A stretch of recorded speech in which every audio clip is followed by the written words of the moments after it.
We are the Mac guys here on Birds 365, McMullen and McDonald. We're going to spend the next 20, 25 minutes talking about the Birds with the guy who's only been covering them for decades. Our buddy Les Bowen jumps in with us here on Birds 365. Les, as soon as the Super Bowl ended and the Eagles had come up short, Harrison Butker kicked the field goal. If you had to wait till after they ran that last attempted Hail Mary, which didn't get anywhere near being a prayer answered, what was the first thought that came into your mind? Just that it was a huge opportunity missed. And maybe my perceptions are colored by the things that I've covered in the past, the McNabb era Eagles, the Lindros era Flyers before that. You know, I've just seen too much of this. You know, I knew everyone was going to say, well, Jalen Hurts is 24 and, you know, Sirianni's young and they've got this and they've got that and they're going to be a competitive team going forward. And they are. But I've never seen a situation where this really worked out. And I know it has in other cities, you know, but I just, whenever a team gets there and doesn't win it with a young cast, I'm always like, oh boy, you know, this. And we all know, you guys were talking before I came on about the free agents, you know, that are going to leave. Yeah. It's going to be Howie really admitted hard, that, by the way. Yeah. Really hard to reassemble a cast as good as the one they had Sunday. And they had a better roster, slightly better than the Kansas City Chiefs had. And they had a 10-point lead going into the third quarter. And I've just never seen a defense out-schemed that badly. To say that they didn't get a stop doesn't even begin to cover it. I mean, they didn't come close to getting a stop. It was, when you talk about Patrick Mahomes beating them, you're thinking, okay, he must have thrown like a pass sidearm while being tackled by three people, 40 yards, you know, through the air. Who can possibly? He didn't have to do anything like that. He just stood there. His longest pass play, wide open all over I can't get over it. He threw for 182 yards. His longest pass play was 22 yards. If I said that before the game, everybody's signing up. Signing up. But they ran the ball through giant holes in the Eagles line. And I was just so, you know, you and I have disagreed, John, about Jonathan Gannon. I've kind of been on your side some. I mean, there have been times when the criticism has been ridiculous. You know, I'm not one of these people who thinks it's 1990 and you can play Buddy Ryan's defense and, you know, blitz every play and that works. That doesn't work. But what happened in the second half there just can't happen. You know, it wasn't a matter of Kansas City having all these great players like Juju Smith-Schuster. You know, it was a matter of just not being able to figure out what they were doing and how to counter it. And that was 4 stunning. possessions, and the only reason there wasn't 4 touchdowns is because Jerick McKinnon's a very savvy player. Otherwise, it would have been 4 for 4. So, look, Jonathan Gannon deserves a whole heap of criticism for that second half collapse. I do think there's some personnel issues in there. You know, one of the things, Les, I find interesting is, you know, everybody uses that term adjustments. And it drives me crazy because they don't tell you. They say, oh, you got to make adjustments. Well, I don't want to hear that. What are the adjustments that you want them to make? My issue, I kind of turn it a 180. The Eagles played more man coverage than they have all season. They're blitzing. One of the, not the most, but one of the most blitz heavy games they've had all season. Why? That's my problem. Like, why are you going away from what made you the number 2 defense in the NFL with the number 1 pass defense? Why? Because you have the extra week? Are you that spooked by Andy Reid to say, I got to do something different? That's my biggest criticism. Yeah, I don't understand that either. I don't really know. To me, it was more the fact that they couldn't handle motion. Right. Yeah. You know, Well, fake motion, real motion. Yeah. And I wonder if that doesn't happen. And apparently this was a problem at various points during the season. I don't really chart the X's and O's that closely, especially now that I'm retired and I don't have to do things like that. But it just, the fact that their offense doesn't use a lot of motion. And I've said that too. They never practice against it. They never use motion. Yeah. This bothers me a little. You know, I think maybe they need to do that. You know, because that's certainly, it's a magic word in the league right now. It's something good offenses do. The Eagles have a very good offense, but they don't do a lot of it. And, you know, I would love to see a defense that could handle, you know, motion and not get flummoxed or lose assignments or, you know, screw things up out of that. And maybe John, maybe the fact that they didn't play a whole lot of man during the season was why they couldn't play it effectively in the Super Bowl. Well, I think that's probably right. So I don't know why you make that shift on the biggest stage. It was perplexing to me, to say the least. Well, maybe because Kansas City, you play a lot of zone because you don't want to beat over top, right? Yeah. Kansas City didn't do that all year, and they certainly didn't do it Sunday. You know, they were right about that. I mean, that isn't, now that Tyreek Hill is gone, Kansas City just doesn't do that. So, you know, maybe that was his thinking, but it didn't work, whatever he did. And it really galls me, guys, that Jonathan Gannon is never going to have to account for this. He's never going to have to explain anything. He went out to Arizona. He stayed in Arizona, excuse me. You know, they had a press conference yesterday, and I didn't expect a lot out of that because nobody in Arizona cares what happened to the Eagles. No. You know, they want to know about what he's going to do with Kyler Murray and, you know, and he came off very well. He came off as a, you know, really energetic, square-jawed, you know, we're going to get this done, just watch us go kind of guy. But what happened in the second half of the Super Bowl? You know, I mean, there was just no. It would have been nice, you know. I will say, you're right. I mean, he should have talked. But I still haven't talked to Jim Schwartz about Super Bowl 52, and they won that game. Yeah, but that's a little less. The fact that they won makes it less pressing. You know, I mean, yes. But let me ask both you guys a question. Either one of you say since Sunday, and why haven't we had the chance to talk to Shane Steichen? People bring up Jonathan Gannon, and no one mentioned Shane Steichen, who, oh, by the way, hasn't talked to the Philadelphia media since the game was over as well. Is it just because the offense played as well as the offense played well? That's why. Yeah, so we only care about tearing somebody down instead of propping somebody up. Is that what you're saying? Yeah. The difference is, Jody, that everybody knows it's Nick Sirianni's offense, and you can talk to Nick Sirianni. Apparently, the Colts don't, since they handed Shane Steichen their head coaching job.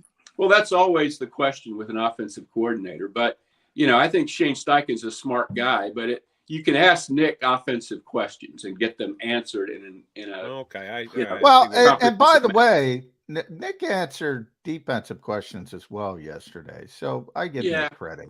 But he didn't really. That press conference also was frustrating to me, in that you got a question. I think it might have been from Elliott about, you know, okay, what happened in the second half, and Nick's answer was, well, you know, the first half we controlled the ball and they didn't convert third downs, and in the second half they controlled the ball and they did convert third downs. Yeah. Well, no kidding. I mean, we all watched the game. Why? That wasn't deep analysis there out of the coach list. Is that what you're saying? You know, and nobody says, okay, well, hold on here, Nick.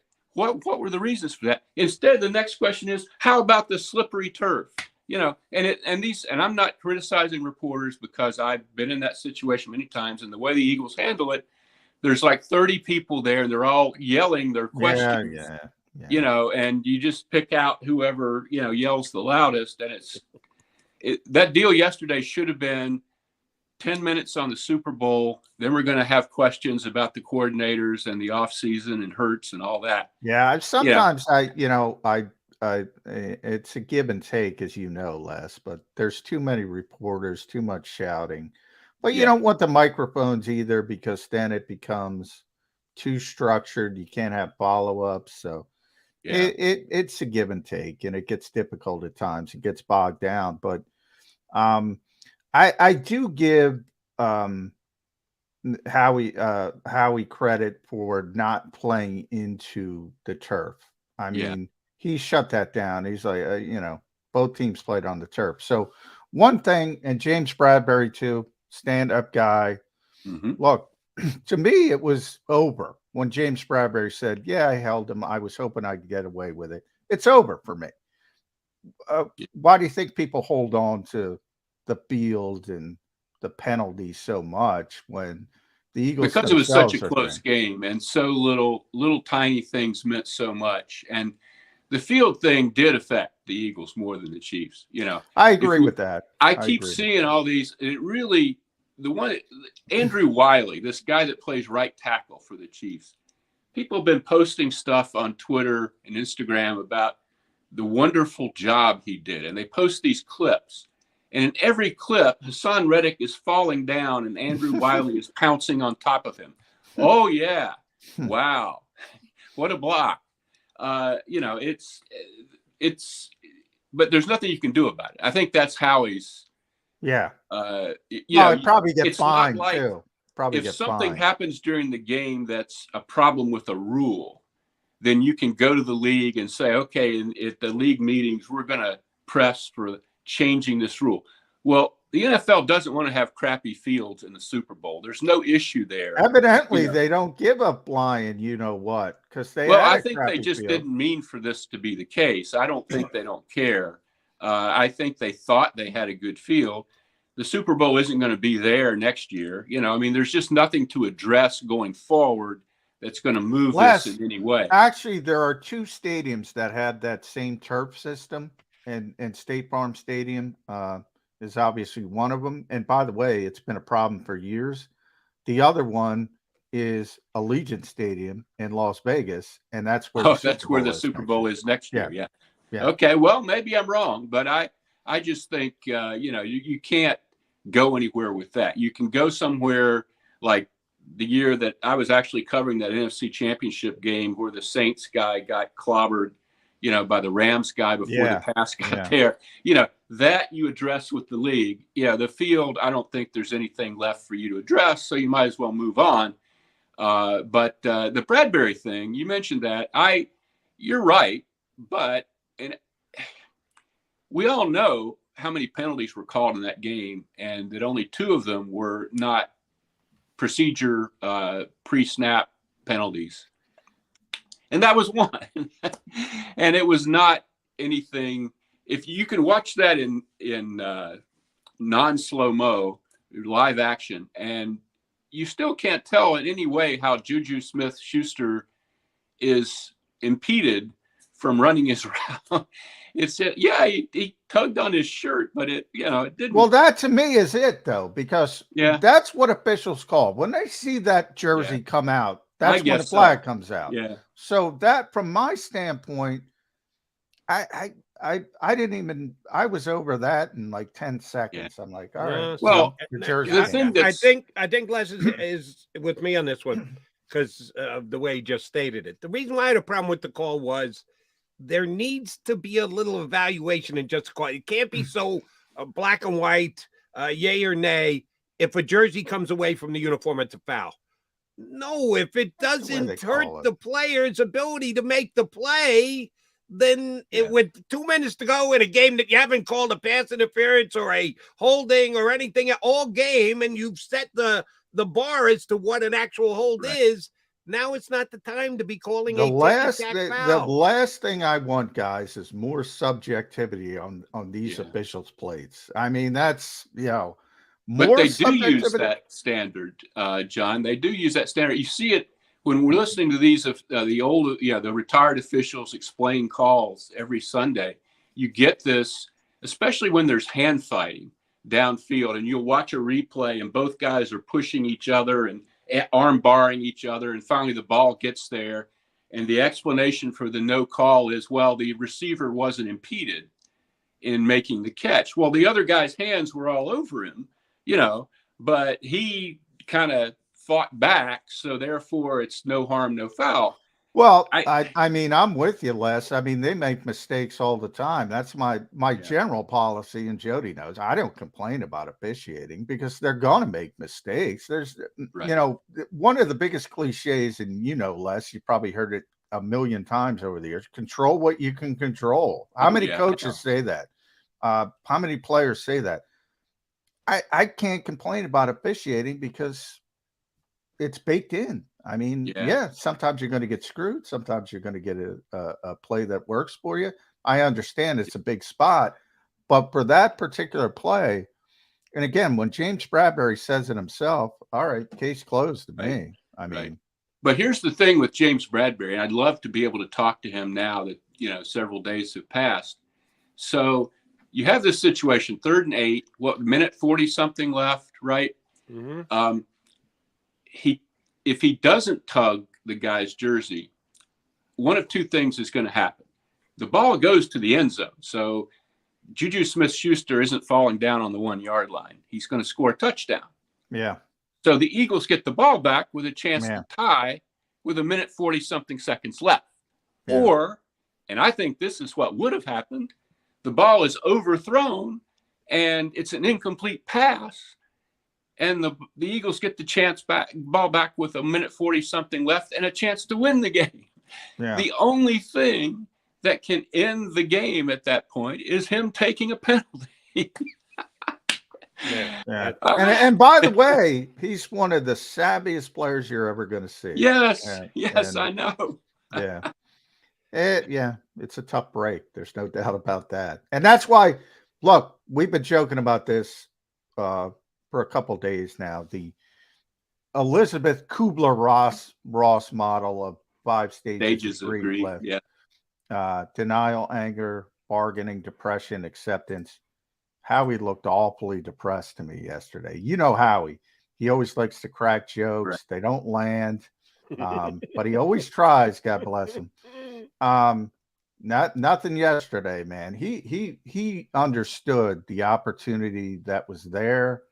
Yeah. I think he understands how difficult what you were talking about, how difficult they might be a Super Bowl contender next year. They're not going to be this good. Right. They're not going to be what they were this season. And you just look at the history of teams in this game. You know, Kansas City, everyone is calling Kansas City a dynasty now. Well, Kansas City won the Super Bowl, what was it, 4 years ago? And 3 years ago, I'm sorry, and took 2 years to get back. You know, after that, they didn't come back last year. They weren't there last year. Cincinnati was there last year. Yeah. And Cincinnati thought it would get back, and should have probably actually was going to win that game, I think, against Kansas City until Asai pushed Patrick Mahomes out of bounds. It's just, there's so much that has to happen to get you back into that game. You can be plenty good. I'm not saying the Eagles are going to be a terrible team next year, although I saw that happen in 2005 for a lot of reasons. But, you know, the Eagles can be a very, very good team next year and still not get to the Super Bowl, still not have as many people healthy, still not have, you know, Jalen Hurts, even with his shoulder, play one of the better games in the history of the Super Bowl. You know, I mean, it's that's why it's hard to get through this. You know, I think for Eagles fans is that so much lined up for them. It was right there. They were 30 minutes away, you know, from doing this. And by the way, I don't know where you were, Les, in the stadium. I thought that game was over. I thought that the Eagles were just better. That was my thought process at halftime. I'm like, well, this team can't play with the Eagles. That was my thought process. I was a little concerned because the weird thing about the defensive touchdown meant the Eagles had the ball for a long time. Mahomes didn't. And that skewed things just a little bit. But the defense was able to get a stop or two in the first half. And I just thought the Eagles offense was so dominant that, you know, the Chiefs had screwed it up. They were down 10 points and they weren't going to make that up. And that's, you know, the offense doesn't get a lot of criticism because they scored so much, but it was so much harder for the Eagles to score than it was the Chiefs in that game. The 17 play field goal drive. What the hell was that? That's painful. I don't do know want to why ask they you this, couldn't run. because I brought this up on WIP on Monday night, and you knew better than I do because you were with them every single day. The 2004 into 2005 Eagles 2-year run. They go from being in the Super Bowl down in Jacksonville against the Patriots, had a chance. T.O. comes back out of the chamber to have a big game, and Donovan may or may not have puked on the field. We all remember the story. But then 2005 happened, and they went from being in the Super Bowl to out of the playoffs completely. What lesson can Nick Sirianni get? And what was the word yesterday that he didn't buy into about from the Super Bowl? Somebody asked a specific question, and he wouldn't answer, and I can't remember the word that the questioner used about description. What lesson? It was a lesson. What was the word? Help me out here, John. I don't know where you're going. I would if I could. Remain hungry. Scarred? Are you going? No, scarred was my description for Howie. But somebody asked a specific. Never mind. Super Bowl hangover? Telling us saying? No, that's not where I'm going. What? All right. So here, and again, I apologize, Les. What lesson can Nick Sirianni, if he went back, talk to Les Bowen and Andy Reid and everybody else who was part of that team, Donovan McNabb, the lesson from going from Super Bowl contender to out of the playoffs? What happened to that team that the Eagles have to avoid that happening again this year after a Super Bowl loss? Well, the biggest thing that happened to that team was T.O., and I don't think that's going to happen. Nobody's going down the T.O. road with this group? Nobody. No, not at all. Everything, but there were other problems there. That was a different situation with that team. You had, and I won't belabor this too much, you had a defense that was kind of at its peak in 2004. Some guys were getting old, and the defense had actually been better a couple years earlier, but the offense wasn't ready to get them to the Super Bowl. And finally, they got enough of an offense, and McNabb was mature enough to get them to a Super Bowl. But right after that, the defense kind of started to really struggle, and injuries and the whole T.O. thing blew up. And they just didn't have, they didn't have what this team has, I don't think. Although they did, they had to really, when they got back to the NFC Championship game after the 2008 season, by then they had Deshaun Jackson. Brian Westbrook was at his peak by then. They really had to kind of reload and recalibrate and find some new guys like Trent Cole and, people like that. I don't think this team, although there will be some holes with free agency, I don't think this team is as close to the end of the line as that one was. That was the end of a 4-year run of making it to the NFC Championship game. Right. Yeah. It's a very different situation. The one thing I'll say that Nick needs to know is everything starts to happen real fast after this because you played so much longer than you usually do. Yeah. The spring stuff is going to come before guys are ready. Training camp is going to seem like it's 10 early. stinking days. Yeah, I mean, and you might not have, last year they got off to such an incredible start, and I don't think that's really crucial. A lot of teams don't get off to, you don't have to be 12-0. The important thing is how you finish. Kansas City didn't get off to a 12-0 start this season. I think they might be a little muddled early in the year and people still trying to process things. And, I think it's not going to be like this year. Training camp isn't going to be like, we're going to really show everybody this year. If he tries to establish that tone, I don't think it's a good tone. I think it has to be, okay, we're building our way back. We're trying to get ourselves up off the mat. I don't think it's as chipper and as where everything's new and wonderful as it was last year. The word I was trying to think of was wisdom. Somebody asked Nick Yeah. what wisdom he's going to take Ah, from the Super okay. Bowl loss. I didn't know where. And he wasn't buying into wisdom, and nor was I. So thank you for that. Which that kind of disappointed me, because I really think they could have used. I thought Andy used his 2 weeks better than the Eagles used their 2 weeks. Frankly, Andy always uses his 2 weeks, the Yeah. extra week better. But you know that Nick's answer about, well, we can't go back and review everything about that Jacksonville play. What the hell? You know, I mean, you can. That's what you do. You know, that's how you win these games, is by finding stuff like that. You know, you could find stuff, but you know, to be fair, I mean, the Eagles run the same plays all the time, and people can't stop them offensively. I mean, just because you see a play once doesn't mean you're going to be able to stop it again. But they should have done a better job. Now, one thing, I'll end it here with you at Les Bowen. Follow Les on Twitter. You were through the attrition of the coaching staff with Andy. You know, that 99 coaching staff of Andy Reid's is unbelievable. How many different head coaches ultimately came off that staff? You know how hard all of a sudden you lose guys. I know most fans don't care about Jonathan Gannon. That's fine. Shane Steichen. It was interesting, you know. You and I knew, most people knew, that Jonathan Gannon was in place before Nick Sirianni. Nick admitted Shane was in place before Nick Sirianni yesterday, which I had no idea. No. Point is, Jeffrey Lurie and Howie Roseman like to get involved with the head coaching, with the coaching staff.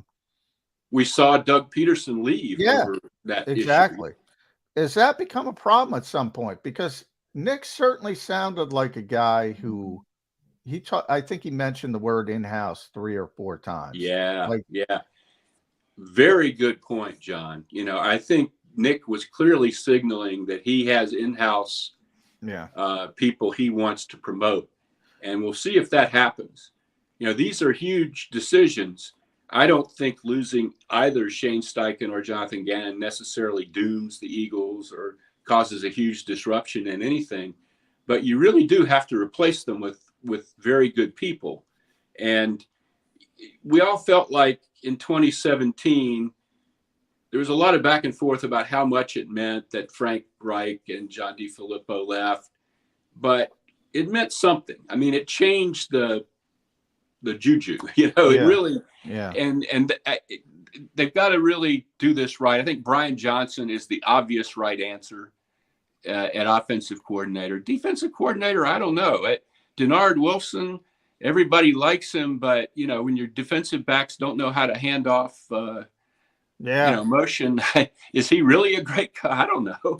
You know, I certainly wouldn't bring in anybody defensively who's going to totally change the scheme, because they drafted players and signed players to play this scheme. I think that would be a very hard thing to do.